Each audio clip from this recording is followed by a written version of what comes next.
김경래의 최강 시사.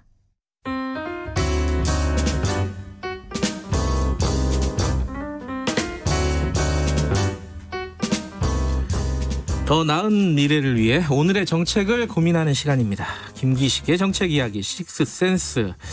2020년 마지막 날 김기식 더미래연구소 소장님과 함께합니다. 안녕하세요. 예, 안녕하세요. 1년 동안 고생 많이 하셨습니다. 네, 고생하셨습니다. 김 기자도. 중대재해기업처벌법, 이 앞에서 잠깐 얘기했는데 이게 좀 복잡하게 돌아가네요. 이 이해관계들이 너무 첨예하게 얽혀 있어서 경영계 반발하고 있고, 그건 또 정부 안하고 민주당 안이 또 다르고, 지금 유족들하고 정의당은 단식하고 있고, 야, 이 상황, 이 법 어떻게 지금 진행이 돼야 될 것 같습니까? 일단 법 제정은 필요하고 또 불가피해진 것 같습니다. 그러니까 예를 들어서 재계나 이런 데에서는 아니 사고를 어떻게 다 100% 막냐, 또 현장에서 규정을 안 지켜서 일어나거나 혹은 본인이 실수해서도 사고가 나는 건데 그걸 다 기업 경영자한테 책임지라는 거냐라고 항변을 합니다만, 사실은 우리나라가 부끄럽게 이렇게 산업안전사고 특히 사망사고가 많은 거는 안전과 관련된 비용을 지불하지 않고 어떻게든지 비용을 줄이려고 하는 것 때문에 생기는 문제거든요. 그러니까 이제는 우리가 이제 뭐 정보 보안 문제와 마찬가지로 산업안전 문제와 관련해서는 비용을 지불해서라도 사람이 죽거나 다치는 일을 막아야 된다라고 하는 게 이제 확립돼야 되는 거죠. 기업이 그런 비용을 지불해라라고 하는 게 사실은 이 중대재해기업처벌법의 어떤 취지이니까요. 그런 점에서는 우리가 이제 이 산재공화국이라고 하는 오명을 벗기 위해서는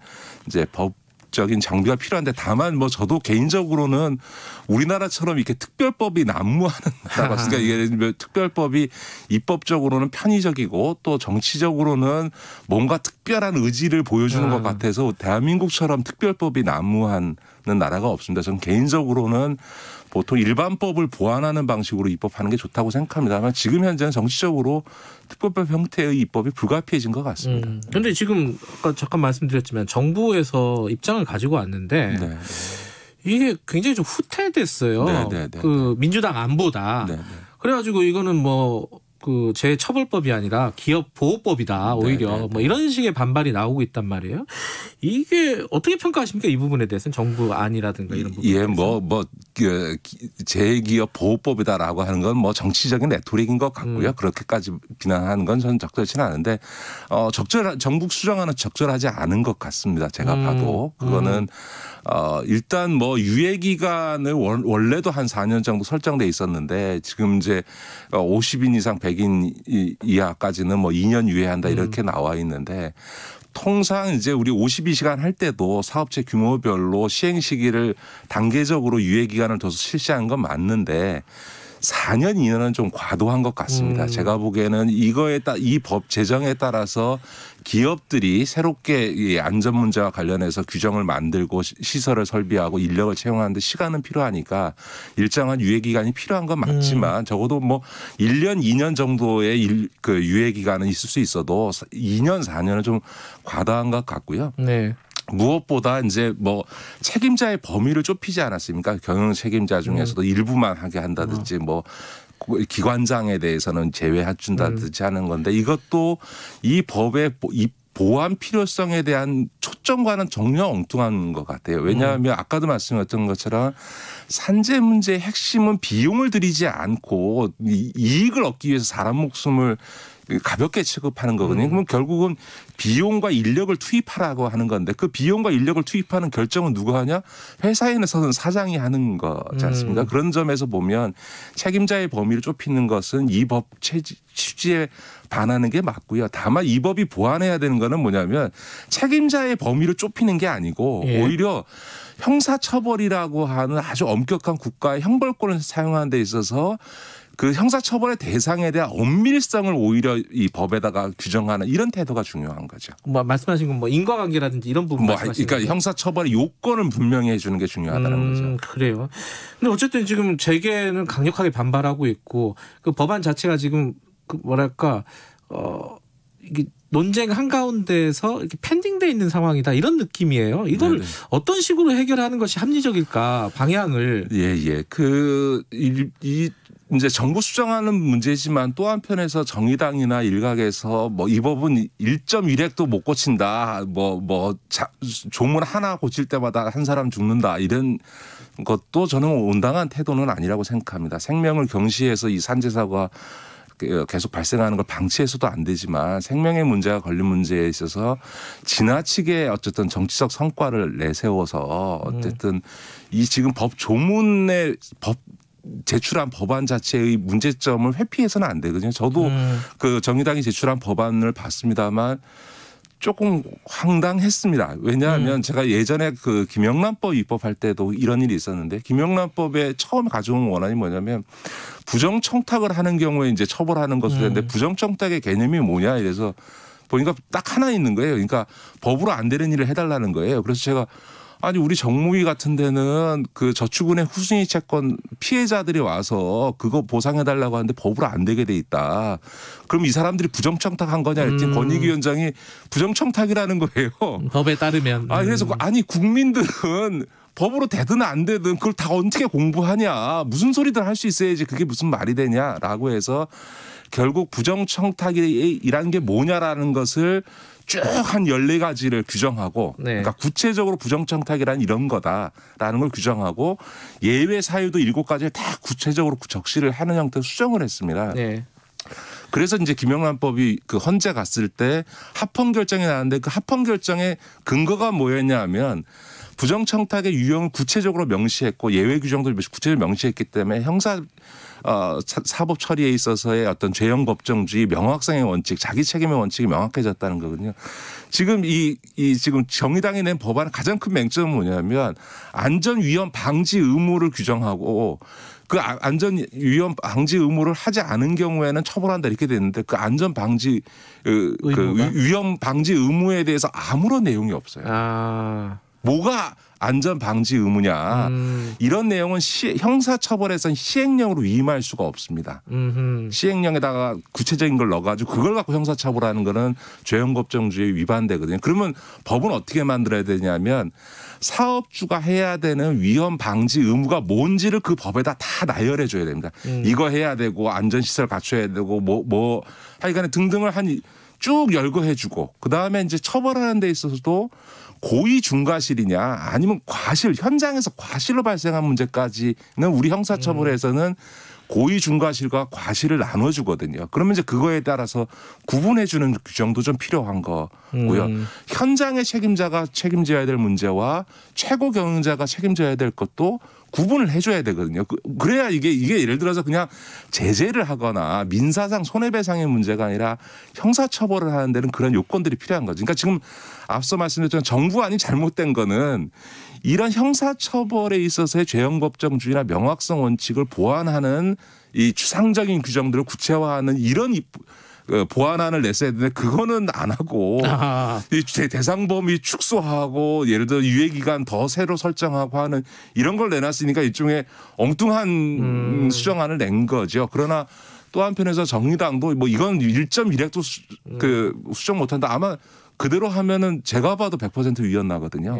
그런 점에서는 법 조문 취지를 그대로 살리되 형사처벌을 할 수 있는 요건을 명확히 하는 이런 어떤 법 조문의 정비는 필요한 거죠.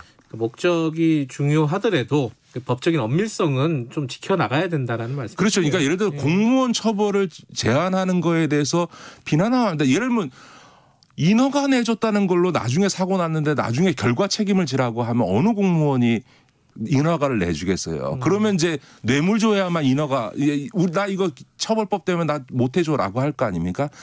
그런 경우 보통 어떻게 하는 거냐면 제대로 안전 설비를 안 한 거를 했는데 그걸 묵인해 줬을 때 알고도 묵인해 줬을 때 공무원에 대해서는 일종의 가중처벌의 의미로 이 중대재해처벌법에 적용을 받도록 기존에도 뇌물죄라든가 직무유기죄가 있다 하더라도 직무유기라고 하는 거는 그 입증하기가 굉장히 어렵거든요. 그러니까 그런 점에서는 공무원 처벌할 수 있는데 그 처벌의 요건도 명확히 해야 된다는 거죠. 근데 이제 생각을 해보면은 이게 법 하나 만드는 게 굉장히 어려운 일이잖아요. 네네, 지금 말씀하신 것처럼 실제로 해보면은. 그렇습니다. 근데 너무 늦은 거 아니냐. 이게 문제 제기가 도대체 언제부터 진행이 되고 본격적으로 아마 이 법을 만들자고 한 지가 2, 3년은 됐을 거예요. 근데 아직까지 이 제대로 된 쟁점 하나도 처리를 못하고 논의도 안 한 상황이라는 게 정치가 너무 무능한 거 아니냐 뭐 이런 생각은 좀 들어요. 그렇죠. 그러니까 올 하반기에 이걸 제대로 충분히 논의했어야 되는데 상임위에서 논의 못한 건 맞는데 그렇다고 해서 지금 뭐 이번 임시국회 처리 안 하면 이거는 의지가 없다 이렇게 비난하는 것도 저는 적절치는 않다. 왜냐하면 21대 국회가 성립한 지 이제 6개월 된 거 반년밖에 안 됐거든요. 이런 중대한 법안을 처리하면서 6개월 밖에 안 된 상황에서 법 처리 안 됐다고 비난할 건 아닌 것 같고요. 그다음에 이게 1월 8일까지 처리되나 2월 초에 처리되나 사실은 한 달의 차이인 거거든요. 그러니까 저는 앞서도 말씀드렸던 것처럼 이 법 제정이 필요하고 그다음에 뭐 최고 경자나 이런 사람들 책임 범위에서 빼는 거 안 맞고요. 유예 기간도 줄여야 되고 다만 형사처벌에 있어서의 명확성 원칙에 부합하도록 형사처벌 요건만 좀 강화해 주면 되는데 그게 입법 조문상으로는 간단치는 않습니다. 제가 입법을 국회에서 해봤기 때문에. 그래서 충분히 검토해서 빠른 시간 내에 되면 1월 8일까지 하고요. 그게 안 되면 저는 2월 초에 2월 달 국회가 임시국회가 열리게 됐으니까 그때 제일 먼저 처리하던 방법도 있는 거죠. 아까 뭐 홍익표 의원께서는 뭐 최대한 빨리 어찌됐든 간에 처리를 하겠다고 하니까 지금 최대한 빨리 해야죠. 예, 지켜보도록 하고요.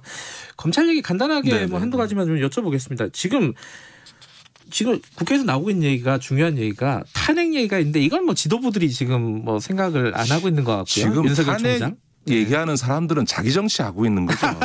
뭐 그냥 검찰 때리는 걸로 자기의 정치적 존재 이유나 혹은 자기의 정치적인 어떤 목적을 얻기 위해서 지금 하는 자기 정치고요. 더군다나 대통령까지 나서서 이제 윤석열 문제 일단락하고 제도개혁 문제로 가자라고 했는데도 불구하고 이러는 거는 저는 매우 바람직하지 않은 태도라고.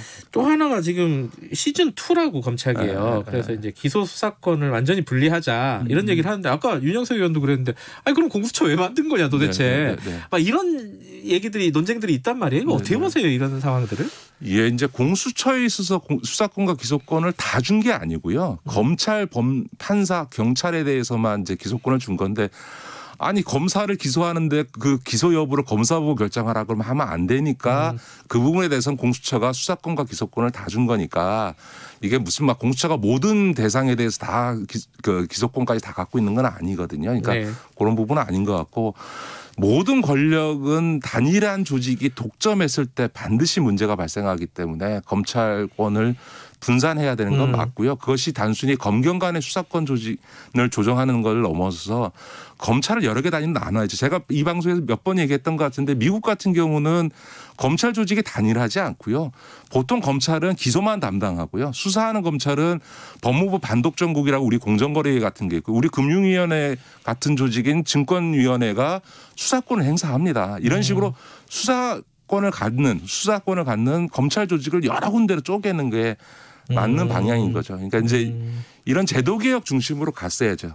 이제 다만 이제 윤석열 총장도 해가 바뀌면 여러 가지 고민을 해야 되지 않을까 싶어요.